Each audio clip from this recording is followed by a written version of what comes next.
Waandishi wa habari mnakipenda sana tukizungumze, lakini kiukweli lazima nikiri mbele ya maiki kwa waandishi wa habari, asilimia kubwa ya wanachama wa Simba hawakulizika kwa namna ambavyo mwenyekiti alivyomaliza na staili ambavyo kikao kilivyofanyaje kilivyokwisha.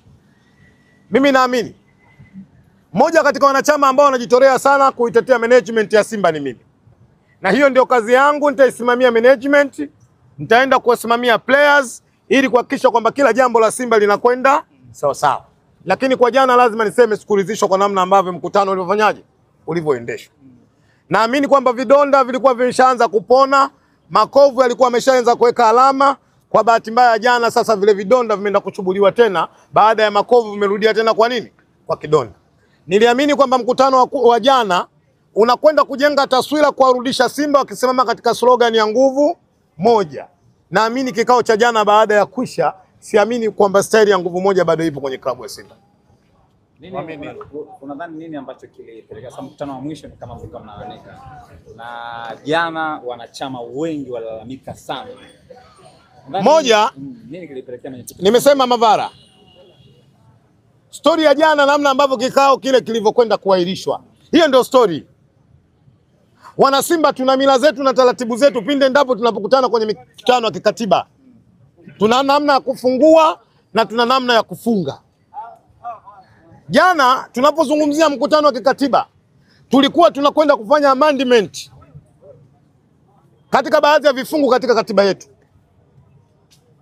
Kamati ya kukusanya maoni ya wanasheria ile, niipongeze, ilifanya kazi nzuri kwa kukusanya maoni ya wana Simba na kuyafanyia nini kazi. Lakini unapozungumza maoni, unapokwenda kuzungumzia Simba, maana yake unakwenda kuzungumzia watu wengi.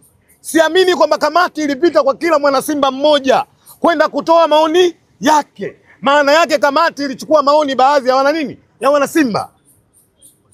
Lakini kamati inapochukua maoni kwa wana Simba, mwisho wa siku kamati lazima irejee kwa wana Simba wenyewe kuambia maoni mlioyatoa ndo haya. Je, mnasemaje katika maoni ambayo mnafanyaje mlioyatoa? Kwa sababu maoni yale hawakutolewa kwa wana Simba yote, maoni yale yametolewa kwa baadhi ya wana Simba.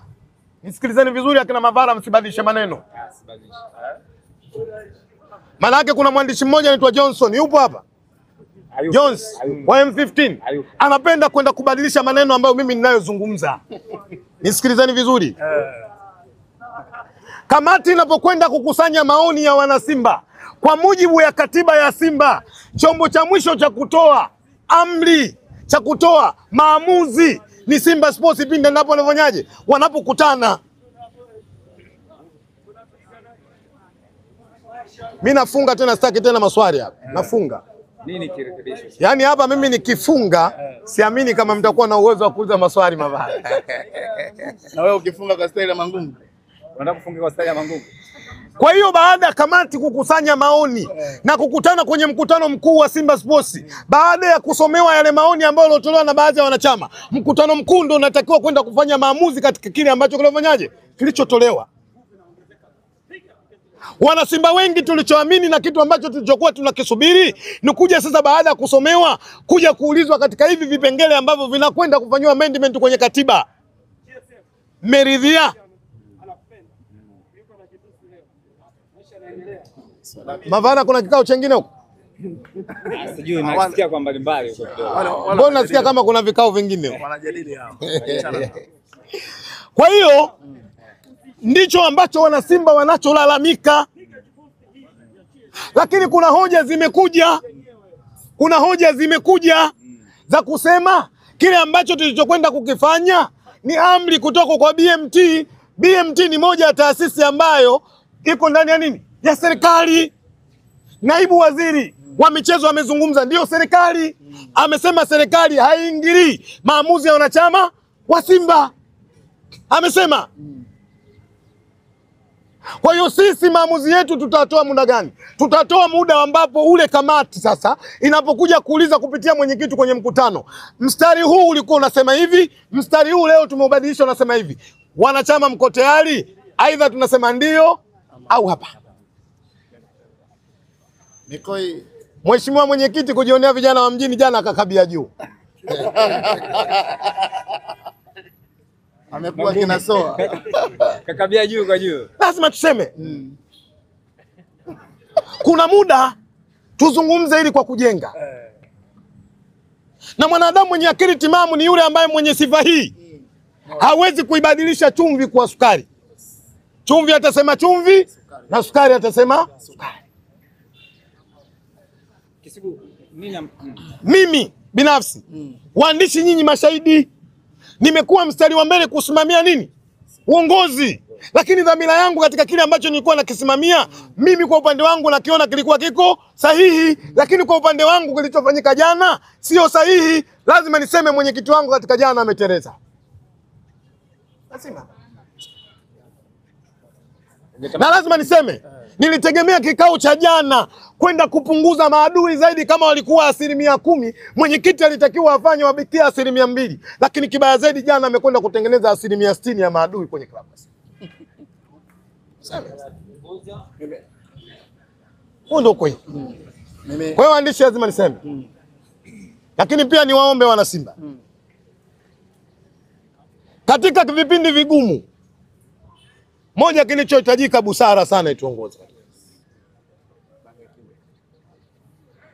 Lazima hekima itusimamie wana Simba. Huko msemo mmoja, dada yangu Mama Doris, mama wa Demwai, aliwahi kunambia na ananisisitiza sana. Anasema ukimwona nyani mzee basi ujue amekwepa mishale mingi. Ukimwona nyani amezeeka basi ujue kapita njia ngumu. Ili tufike kwenye mafanikio, Simba lazima hii hali tuipite.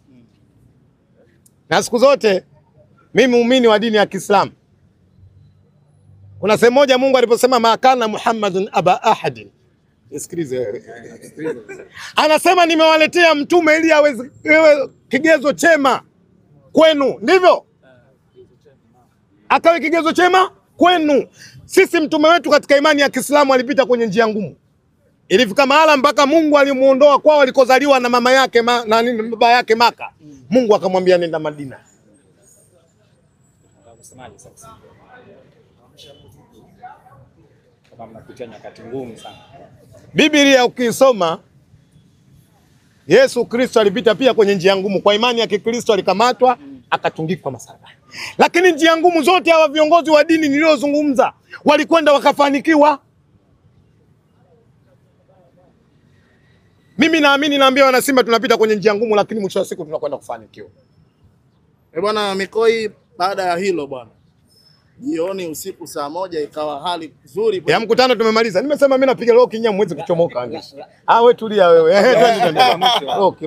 Loki. Mimi nimesema napiga loki. Sikilize la bado la mwisho. Kwa namna ambavyo Mangungu kutokea mwaka jana nadhani mkutano watu mlalamika sana, sasa hizi watu wanalalamika sana. Nadhani ni wakati wake step down. Kwa maana kuachia ngazi. Siwezi kumsemea. Kuachia ngazi na siwezi kumsemea kwa sababu amekaa pale kwa mujibu wa katiba klabu ya Simba.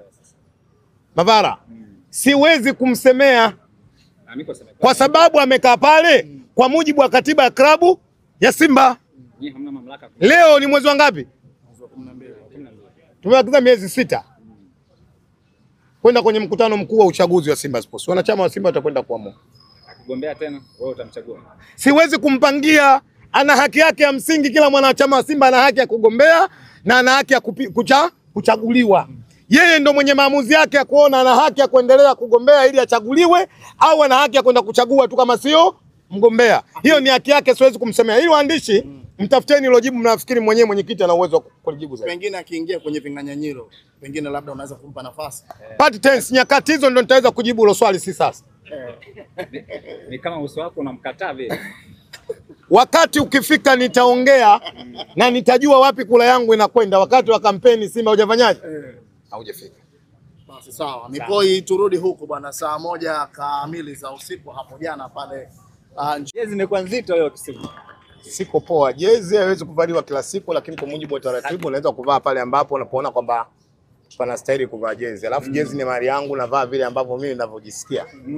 Kwa hiyo jana nimevaa jezi, leo nimeamka sikuvaa jezi. Hatujakuzoea. Mikoi nianzie kushoto, nianzie kulia kwangu. Wewe utakupa. Kokote utakapoanzia, utakapokuja ndivyo ambavyo nitakapopokea. Utakapokuja Ndivyo ambavyo nitakapopokea. Ngoja mimi nije kwa staili hili unipokee vizuri. Tuanzie hapo siku ya jana kwenye kikao cha wekundu wa Msimbazi Simba Sports Club. Mambo yalikuwa mengi kweli kweli. Wana Simba mnasemaje juu ya kile kilichozungumzwa kwenye mkutano mkuu wa klabu ya soka ya Simba hapo jana kunako majira ya mchana? Ya, mimi naamini kwanza nimshukuru Mwenyezi Mungu kwa namna ambavyo alivyoniamsha salama siku ya Jumatatu. Lakini kikubwa kwa namna ambavyo waandishi asubuhi tumeonana ili mradi waweza kujadili mambo mawili matatu. Lakini najua dhamira na mioyo yenu, na nikiangalia nyuso zenu waandishi wa habari, nini ambacho mnakihitaji kutoka kwangu. Kikubwa tuendelee kumuomba Mwenyezi Mungu, naamini kile ambacho mnachokihitaji kutoka kwangu mtakipata. Kila mmoja nafikiri alikuwa shuhuda. Kwanza niwapongeze waandishi wa habari kwa namna ambavyo mnajitolea juu ya timu yetu. Sura zote ambazo naziona hapa mbele yangu, kwa maana ninyi waandishi wa habari jana mlikuwepo katika mkutano wa klabu ya Simba, katika mkutano wa mwaka, katika mkutano wa kisheria, katika mkutano wa kikatiba, na kile ambacho kilichotokea nanyi mlikuwa mashuhuda kwa namna moja au nyingine. Lazima niseme yako mambo mazuri ambayo kwenye mkutano yalitokea, lakini yako mambo ambayo sio mazuri kwenye mkutano ambayo alifanyaje? Yalitokea. Kila mmoja alikuwa shahidi, kila mmoja aliona. Lazima niseme kwa kile ambacho kibaya kilichotokea au si kizuri ambacho watu wamekishuhudia, lazima tukizungumze, kwa sababu mkutano wa Simba si mara moja wala si mara ya kwanza kufanyika. Na kwa bahati mbaya, bahati nzuri, mimi katika wanachama ambao wamekuwa na nidhamu kubwa kuhudhuria kwenye vikao vya Simba ni mimi. Nimevishuhudia vikao vyote kwa namna moja au nyingine, mpaka jana chengine ambacho nimekishuhudia, namshukuru Mwenyezi Mungu aendelea kunipa afya njema na kushuhudia. Jambo ambalo moja linalosikitisha kwa namna ambavyo mwenyekiti wetu Murtaza Mangungu kwa staili ambayo alikwenda kufunga kikao. Hiyo ndio imekuwa story. Hicho ndio ambacho It's not a game, it's a rich